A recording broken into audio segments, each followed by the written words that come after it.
자, 시작해보자. 우리 부분집합이라는 내용을 좀 해볼 거고, 자, 명확하게 잡자. 부분집합이 핵심적인 개념이거든, 되게. 자, 근데 별건 아니야. 별건 아니야. 자, 한번 이런 경우를 생각해 볼게. 자, A라는 집합이 우리 1과 2라는 집합이 있다고 해보자. 1과 2를 원소로 가지는 집합이고, 자, B라는 집합이 1과 2와 3을 원소로 가지는 집합이 있다라고 한번 생각을 해보자. 됐지? 자, 그러면 우리가 이런 문장이 성립한다라는 걸 볼 수 있을 것 같아. A의 모든 원소가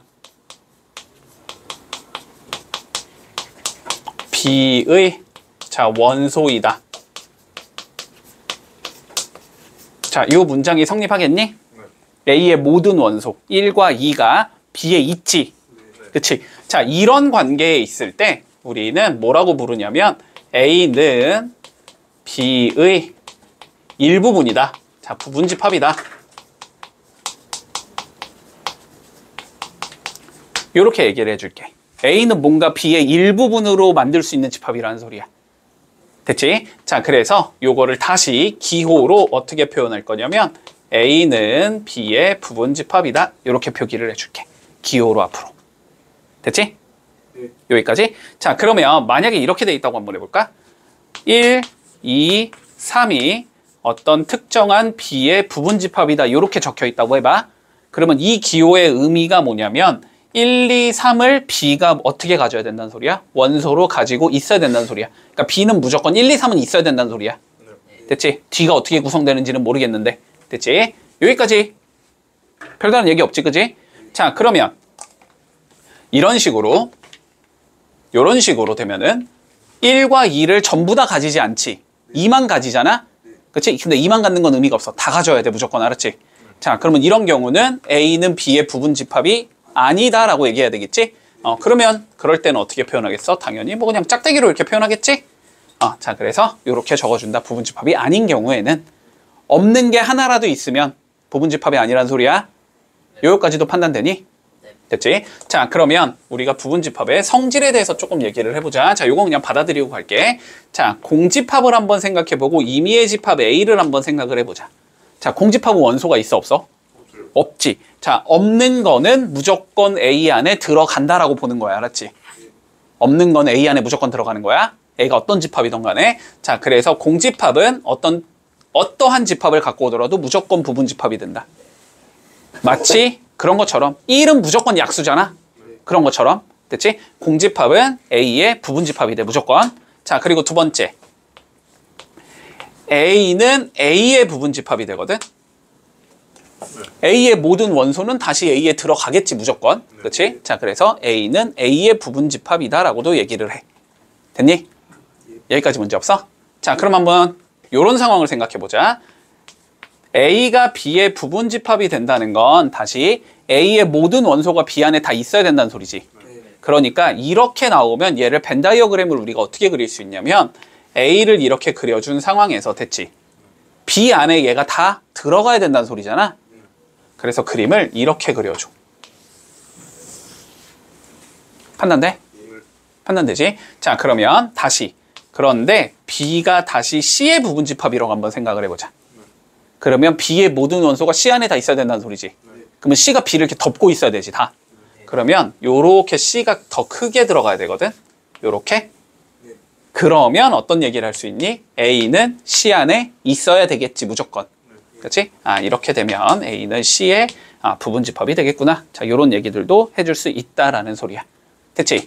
자, 그러면 이거를 통해서 일단 여기까지를 통해서 자, 옳은 것만 찾아볼 거야. 자, 근데 이거는 시험 문제로 나올 가능성이 매우 높고 더럽게 헷갈리니까 차근차근히 잘 본다. 자, 봐봐. 차근차근히 볼게. 우리 지금 A라는 집합이 어떻게 구성이 돼 있냐면 공집합 0, 1, 1, 2. 자, 이렇게 구성이 돼 있어. 됐지? 자, 그러면 이렇게 보는 거야. 얘 공집합은 우리가 이 A라는 집합은 일단 공집합을 뭐로 가져야 돼? 원소로 가져야 돼. 맞지? 자, 그리고 0을 어떻게 가져야 돼? 원소로 가져야 돼. 자, 1을 원소로 가져야 돼. 됐지? 그리고 요거는 묶여 다녀야 되지, 그지? 요렇게 생긴 얘를 원소로 가져야 돼. 일단 여기까지는 분석을 해줘야 돼. A라는 집합은 공집합 0, 1, 1과 2를 원소로 갖는 집합을 원소로 갖는 상황이야. 여기까지 이해되지? 자, 이 상황에서 이제 차근차근히 풀어보자. 자, 1번 볼게. 자, 요게 이렇게 적혀 있어. 자, 일단 요 기호부터 봐볼까? 요 기호 부분집합 기호야, 원소 기호야? 이거 원소 기호지. 저번 시간에 배웠지. 그러면은 이렇게 생긴 얘를, 자, 이렇게 생긴 얘를 원소로 가지고 있냐라는 거야. 이 통째로, 그지? 있어, 없어? 없지. 자, 그래서 1번은 틀린 거다. 됐니? 여기 0이 있는데 이게 아니야? 0에 뭐가 없으니까, 집합기호가 없으니까 얘랑은 다른 애야? 그렇게 이해를 해야 돼. 자, 그러면 2번 봐보자, 2번. 자, 요렇게 돼 있지. 그러면 이것도 무슨 소리야? 이렇게 생긴 얘를 원소로 가지고 있냐라고 물어보는 거지. 원소로 가지고 있지, 지금. 자, 2번은 맞는 거야. 받아들이니, 여기까지? 자, 그러면 3번 봐봐.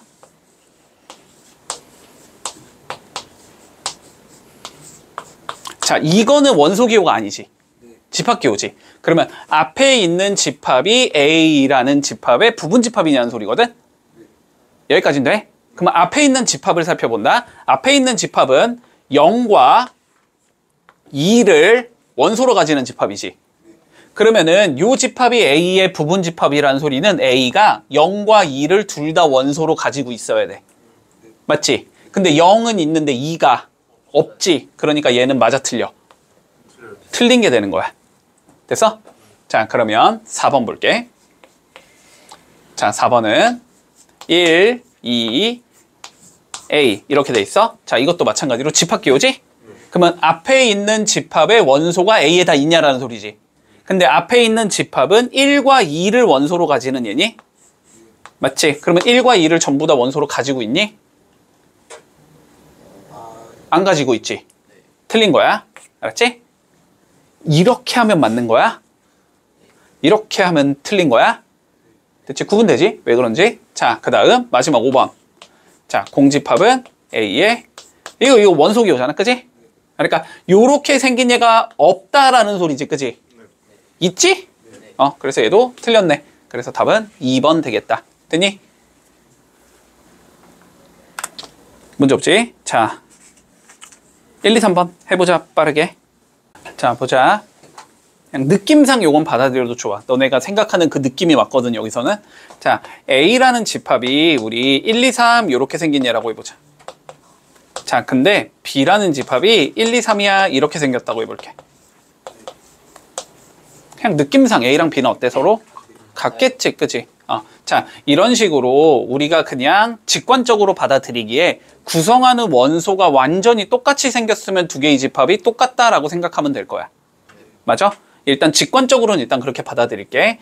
A랑 B가 같다라는 건, 그치? 구성하고 있는 원소가 전부 똑같다라는 소리야. 근데 얘를 수학적으로는 그렇게 얘기를 하지는 않거든? 알았지? 자, 수학적으로는 어떻게 얘기를 하냐면, 요렇게 얘기를 해.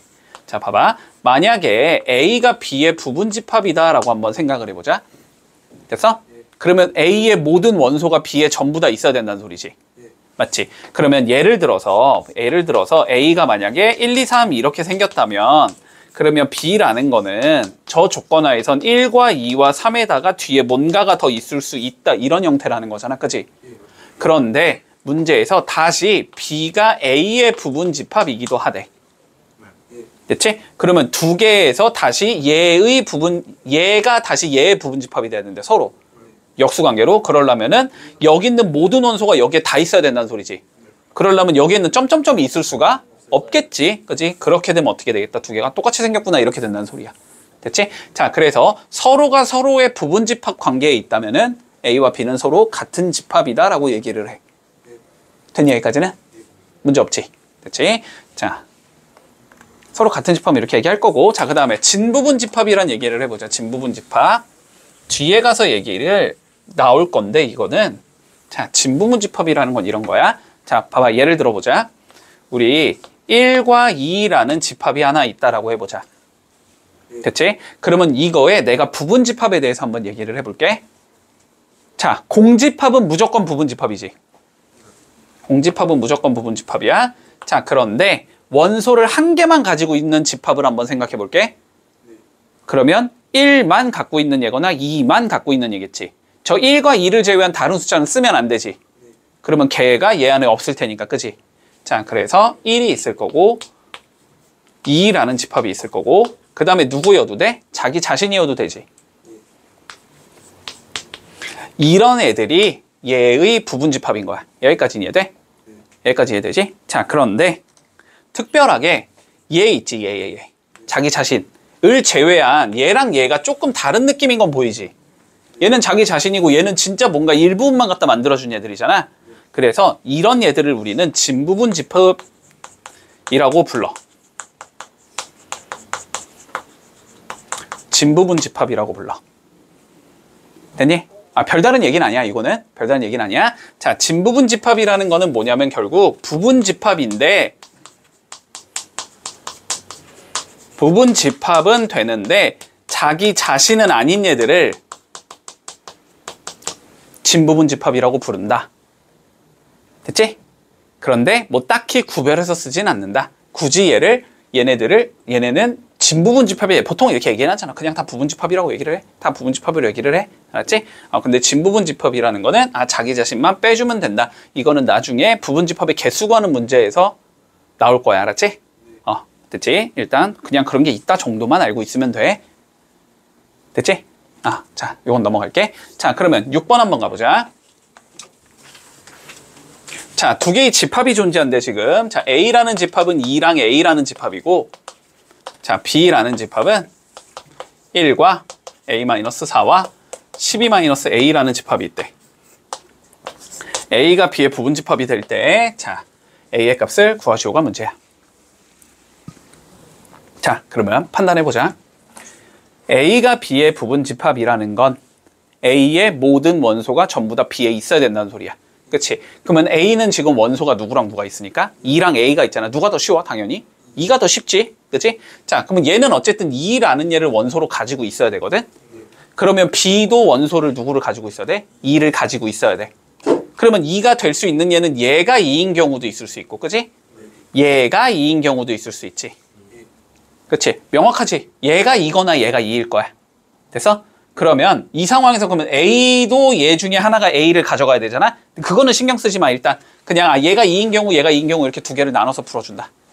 됐니? 자, 그러면 어떻게 가면 되냐면 첫 번째, 자, A 빼기 4가 2가 돼야 되거든? 그러면 A가 몇이 나와야 돼? 6이 나와야 되지. 그러면 A가 6인 상황에서 그러면 얘가 6이라는 거잖아. 얘가 6을 갖는지를 봐줘야 되는 거잖아. 그냥 집어넣어봐, 알았지? 그냥 집어넣어보면 A에 6 넣으면 A라는 집합은 2랑 6이라는 집합이 되고 B라는 집합은 1과 2와 6이라는 집합이 되거든? 그러면 A가 B의 부분집합이 되지, 이거는. 그러면 얘가 답이 되는 얘가 되는 거고. 됐어? 그리고 두 번째 것도 확인을 해봐야 되지. 답이 두 개일 수도 있으니까. 자, 12-A가 2라고 쳐보자. 두 번째 경우에서는. 그러면 A가 10이라는 거네, 그치? 그러면 10을 넣어보면 A라는 집합은 2와 10이라는 집합이 되고 B라는 집합은 1과 6과 2라는 집합이 되거든? 그럼 이건 부분집합 관계가 성립을 안 하지. 그러니까 얘는 답이 될 수 없겠다, 이렇게 되는 거네. 그래서 답은 A가 6이다. 이렇게 풀어주면 돼. 됐니? 자, 그러면 2번 한번 가보자. 자, 이번엔 뭐 해야 되는데? 두 개가 서로? 같아야 된대. 그러면 여기 있는 애들이 다 여기 있어야 되고 여기 있는 애들이 다시 다 여기 있어야 된다는 소리잖아? 그치? 자, 특정한 얘 하나만 봐. 쉬운 얘 봐. 6. 얘는 6을 가지고 있지? 그럼 얘도 어쨌든 6을 가져야 되는 거지. 근데 얘가 6일 순 없고 얘가 6일 순 없으니까 무조건 얘가 6이겠지. 그치? 판단되지? 자, 그러면 A제곱 마이너스 A가 6인 상황이 돼야 된다는 소리잖아? 그러면 요걸 풀어주면 A제곱 마이너스 A 마이너스 6이 0이니까 2, 3 마플이 잡혀서 A는 마이너스 2거나 3이 다 되겠지. 둘 중에 뭐가 답인지 아직은 판단이 안 되니까 실제로 다 넣어보라고, 알았지? 다 넣어보라고. 그러면 첫 번째, 자, A가 마이너스 2라고 치면은 A라는 집합은 6과 3과 마이너스 5를 갖는 집합이지. 넣은 거야, 그냥? 자, B에다가 넣어주면 5와 8과 6이라는 집합이 나오기 때문에 두 개가 같지가 않지. 요거는 안 된다, 답이. 이렇게 되는 거고. 두 번째, A가 3인 경우를 생각해보자. 자, 그러면 A라는 집합은 6과 8과 5라는 집합이 되고 B라는 집합은 5와 8과 6이라는 집합이 되기 때문에 두 개가 서로 같은 게 나오네. 아, 그러니까 답이 3이겠다. 이렇게 풀어주면 끝나는 거다. 됐니? 응. 자, 한번 해보자. 자, 3번 좀 볼게. 3번. 자, 무슨 의미냐면 지금 자, A라는 얘는 요렇게 생긴 얘래. 무슨 소리야? K보다 크거나 같고 6보다 작거나 같은 모든 실수가 A의 원소란 소리야. 그지? 자, 두 번째는 마이너스 3보다 크거나 같고 마이너스 3K보다 작거나 같은 모든 실수가 원소란 소리야. 그런데 A가 B에 뭐가 나와야 된대? 부분집합이 나오고 싶대. 자, 그럼 봐봐. 우리가 위의 문제처럼 이렇게 그냥 정수거나 뭐 어쨌든 숫자, 그지? 몇 개만 딱딱딱 떨어지는 애들이면 쉽게 할 수 있지. 그런데 실수 전체에서 다뤄야 되는 거잖아. 그러면 실수 전체를 우리가 다 실제로 체크를 하겠다는 건 불가능하잖아. 그지? 근데 실수를 전부 다 체크하는 제일 좋은 도구가 있지. 우리가 갖고 있는. 뭐가 있어? 수직선이 있지. 수직선. 그치? 수직선이 있잖아. 우리가 얘를 수직선상에 표현할 수 있고 얘도 수직선상에 표현할 수 있잖아. 그치? 그런데 얘가 얘 안에 뭐하도록 완벽하게 들어가도록 만들으라는 소리지. 맞지? 그러면 A를 좀 그려주면 A는 K보다는 크거나 같고 6보다는 작거나 같다. 이게 지금 A가 되는 거잖아. 근데 어떻게 해야 돼? 얘가 B 안에 들어가야 되지. 그럼 B가 얘보다 더 넓어야 된다는 소리잖아. 그치? 그러니까 B가 여기에 있어야 되고 마이너스 3부터 이렇게 덮어버리면서 여기가 마이너스 3K 이렇게 돼야 된다는 소리라고. 그림이. 그치? 그럼 어떻게 돼야 돼? K는 마이너스 3보다는 오른쪽에 있어야 되지? 그러면 K는 마이너스 3보다는 크거나 같아야 되는 거네. 그치? 자, K는 마이너스 3보다는 크거나 같아야 되고, 두 번째, 마이너스 3K는 6보다 오른쪽에 있어야 되지? 그러니까 마이너스 3K는 어떻게 되겠다? 6보다는 크거나 같아야 된다. 그러면 이 두 개를 만족시키는 K 값을 찾자라는 소리잖아? 맞니? 자, 그러면은 요거는 풀어주면 어떻게 돼? K가 마이너스 2보다 작거나 같다가 되는 건가? 그럼 마이너스 3보다 크거나 같으면서 마이너스 2보다 작거나 같다는 소리지? 그러니까 최종 답은 마이너스 3보다는 크거나 같고 K는 마이너스 2보다는 작거나 같은 애들이다. 이렇게 구해주면 끝나는 거야. 됐지? 실수 전체의 영역에서 다루고 싶을 때는 수직선 상황에서 판단을 하고, 여기가 막 순서상 이따위로 나오면 막 함수 그래프 줘가지고 그거는 좌표평면상에서 보면 되는 거야. 알았지?